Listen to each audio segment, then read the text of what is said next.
Olá, você sabe o que a Acer, a Apple e o Tribunal de Justiça do Rio Grande do Sul têm em comum? É o que a gente vai tratar no assunto de hoje. Eu sou o Renato Buiu, da Veolink, e esse aqui é o CT Cibersegurança, todos os sábados às 9 da manhã aqui no canal do CT. Antes de continuar, queria agradecer a todos pelo apoio, pelas mensagens, pelas críticas e sugestões. Pedir para vocês se inscrevam aí no canal do CT, tem muita informação interessante, muito aprendizado, muita interação. Mandar um abraço aí para a equipe do CT e vamos em frente. Então, teve alguns casos de ransomware recentes que uniram essas três entidades aí, essas duas grandes empresas e o Tribunal de Justiça aqui no Rio Grande do Sul.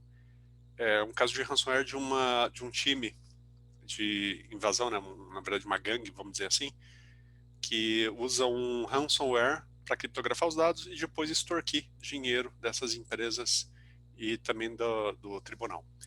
Eu vou mostrar as notícias porque tem alguns pontos interessantes, alguns desdobramentos, e eu acabei encontrando informações que eu acho que quem tem esse interesse em cibersegurança deveria conhecer, né? Então a notícia original que me chamou a atenção foi essa aqui, né? É uma notícia de março, faz mais ou menos 2 meses, que a Acer recebeu teve informações criptografadas através de um ataque de ransomware dessa empresa, desse grupo chamado, empresa não, desse grupo chamado Revil, né? E aí, o valor que eles estavam tentando extorquir é equivalente a 50 milhões de dólares, que é um valor bastante significativo. Então a Acer, ela produz notebooks, laptops, desktop, servidor, monitor, bastante grande.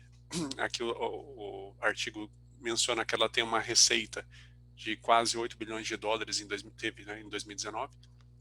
E aí, dentro de um site da Redditor, lá de uma rede criptografada, né, teve esse anúncio que mostraram uma pequena amostra de informações. Isso é muito comum.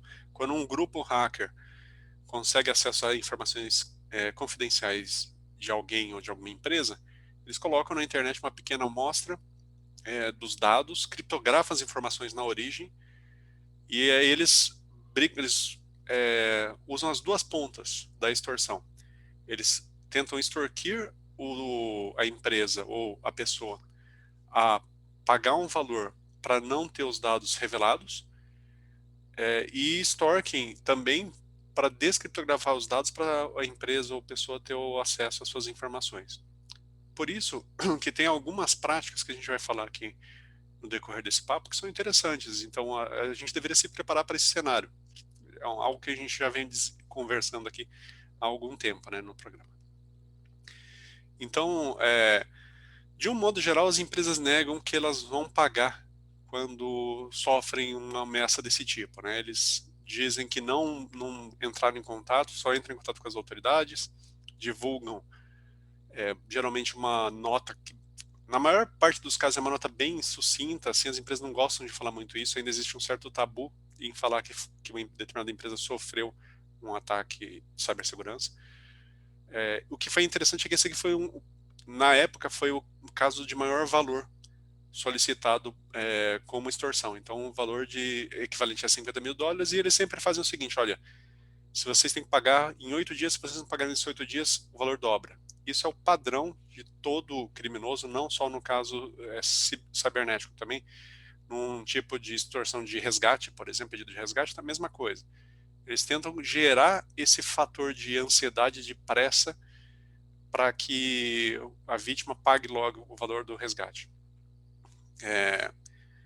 E aí, assim, esse artigo aqui está explicando qual que foi provavelmente o vetor de invasão. Então, como muito frequentemente, né, esse tipo de invasão é baseado em phishing, então é mandado em e-mail, o e-mail tem um link inválido, tem um anexo malicioso, e aí alguém devidamente clica naquilo. Esse caso aqui não, foi uma falha no servidor de e-mail da Microsoft, chama Exchange, e afetou muito os outros sistemas, porque demorou um certo tempo para ser consertado. A Microsoft mesmo demorou um tempo um pouco atípico em reconhecer que existia essa falha no Exchange.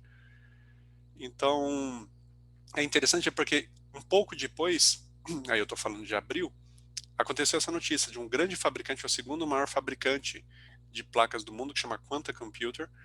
Eles fabricam placas para grandes fornecedores aí de equipamentos eletrônicos. Apple, HP, Lenovo, Cisco e outros. E aí, essa empresa, que é baseada em Taiwan, ela recebeu um pedido de resgate, ransomware, não aceitou o pedido e repassou, falou assim, ó, Apple, é o seguinte, vazou aqui, o que os hackers estão dizendo é que eles tiveram acessos a esquemáticos, a projetos de fabricação de iPhone, de iPad, etc. E aí a Apple não se manifestou, geralmente ela não paga por isso, ela aciona as autoridades e esquece do assunto. Mas é um caso que a gente já falou também aqui no programa, afeta a confiança de um fornecedor e o seu cliente. Então a Apple é cliente da Quantum, a Quantum teve de alguma forma essa invasão, esse ataque que criptografou os dados, incluindo esquemáticos, projetos e dados de funcionários. De novo, eles dizem que não vão pagar esse ataque. Mais uma vez, o valor que foi da extorsão, o valor solicitado pelos malfeitores foi de 50 milhões de dólares. E o prazo vencia agora em 1º de maio. Então, eu ainda não vi uma atualização dessa notícia, se foi ou não vazado mais informações, que foi isso que eles ameaçaram fazendo. Eles ameaçaram solicitar, vazar mais informações. Uma das coisas que eles ameaçaram vazar foi o novo logotipo, informações confidenciais de marketing em relacionado a novos produtos que a Apple iria lançar. Então, a gente nunca sabe, né?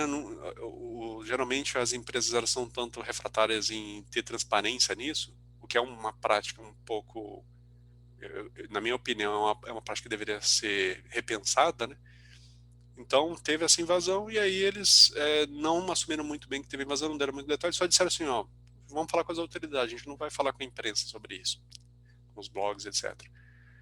O que é interessante aqui é que essa empresa não, esse grupo, ele começou a interagir, ou tentar interagir, né, com as empresas, com a Quanta e com a Apple, e aí eles foram mudando, cada vez eles iam mudando o diálogo, o que eles queriam, como eles queriam que fosse feito o pagamento, o que é bastante típico em estelionatários. Então, quando você sofre um golpe, ou você é vítima de um golpe de estelionatário, geralmente as mensagens, geralmente o diálogo deles, o discurso, não é muito consistente. Então, isso é um ponto que o americano chama de red flag. Isso aí é uma bandeira vermelha, é um sinal de atenção que você deve ter. Quando você percebe que tem alguma coisa que não está muito redonda, não está muito certinha. Algo que eu vou falar um pouquinho mais daqui a pouco sobre esse ponto.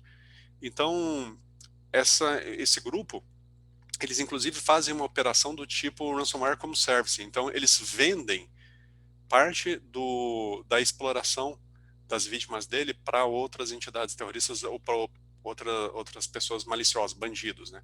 Então você poderia, um bandido poderia comprar na Darknet uma parte do direito de exploração de uma vítima desse grupo aqui. E é isso que eles estavam fazendo com o caso da Apple. E aí, um pouco depois disso, saiu a notícia, finalzinho de abril agora, de que a mesma operação, a mesma equipe criminosa teria feito de novo um ataque usando esse ransomware, só que agora no Brasil, aqui na corte do Rio Grande do Sul.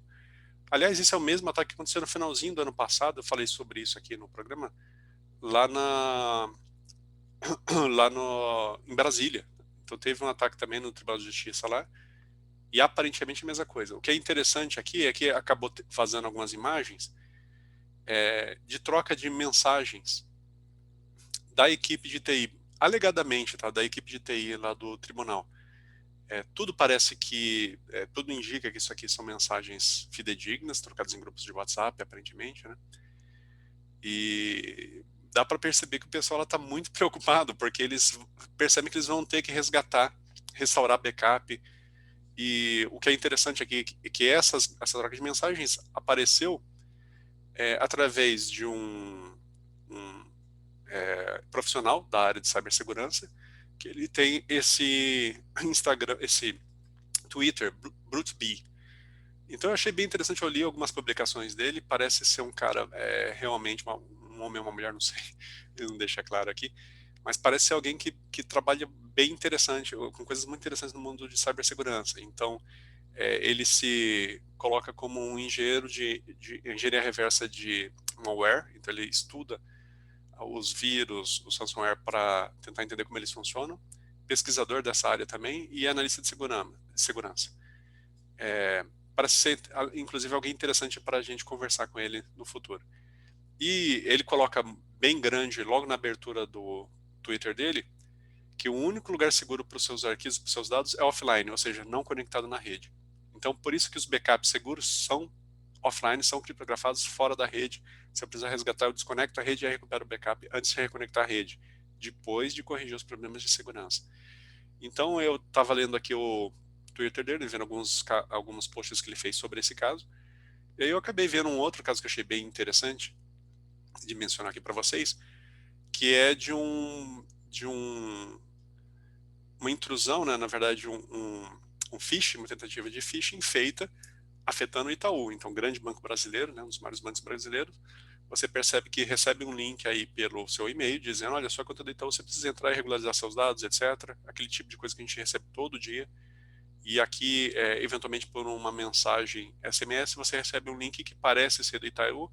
E reparem a tela, o vídeo que está aparecendo aí, parece muito, os criminosos, eles fazem uma tentativa, fazem um esforço muito grande de deixar a cara exata do banco. Então eles fizeram uma tentativa de phishing muito bem estruturada, a cara do banco parece a cara do aplicativo. Na verdade, eles colocam uma DLL intrusa, que ao invés de chegar no site do Itaú mesmo, ele vai em outro site, no site mal intencionado, e aí ele captura sua agência, seu número de conta e sua senha. Então ele tem as informações críticas para entrar no site.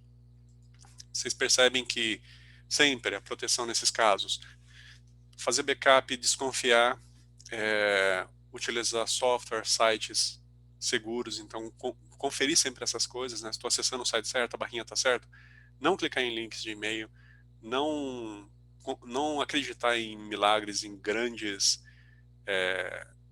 prêmios, etc. Não, isso não existe. Então, usar senhas seguras, diversificar senhas entre os sites, habilitar a autenticação de duplo fator, biometria, etc. Tudo isso ajuda a aumentar a sua segurança no mundo cibernético. Bom, esse foi o assunto de hoje. Eu espero que vocês tenham gostado e estou à disposição. Até a próxima. Tchau, tchau.